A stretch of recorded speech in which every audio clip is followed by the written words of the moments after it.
Well, the calendar may say that it is President's Day, but it felt more like Independence Day for computer users.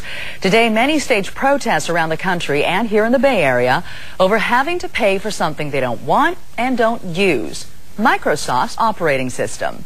ABC 7's Greg GURULE is live in our South Bay Bureau with the details. Greg? Well, normally we think of Windows or Macintosh as the operating system for our computers, but many people don't like it. There are smaller systems out there that many people prefer, and they say if they don't use Windows, why should they have to pay for it? Well, today they started demanding their money back.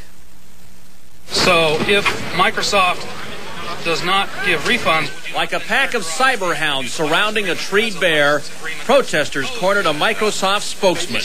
Angry because their computers came preloaded with Windows, something they don't want and don't want to pay for. More than 100 people who don't do Windows marched to Microsoft's company headquarters in Foster City, demanding refunds. People are trying to get their money back for things that they're not going to use and didn't want to pay for in the first place. That's something that makes me happy. I hope that Microsoft realizes, that these business practices are forcing people to waste their money. We protest being forced to pay twice for something that we never use. We ain't willing to comply because we don't want their Windows, and we want our money back. Windows is an operating system. Basically, it tells your computer how to work.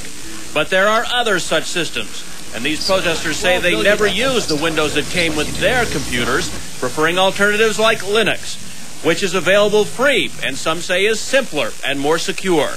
Microsoft calls it cyberbabble. I think fundamentally what today is about is a PR activity being used by some Linux enthusiasts to generate interest in their product. Microsoft says it's up to computer makers, not them, to give buyers refunds. Protesters say they're just getting the runaround. And the computer manufacturers say, well, it's not our problem, you have to talk to Microsoft.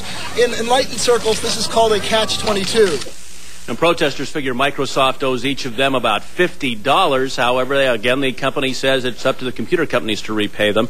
The company says it's always happy to talk with people and did talk to them outside for a while. But when the protesters tried to go upstairs to corporate offices, they said no. Reporting live from San Jose, I'm Greg GURULE, ABC 7 News.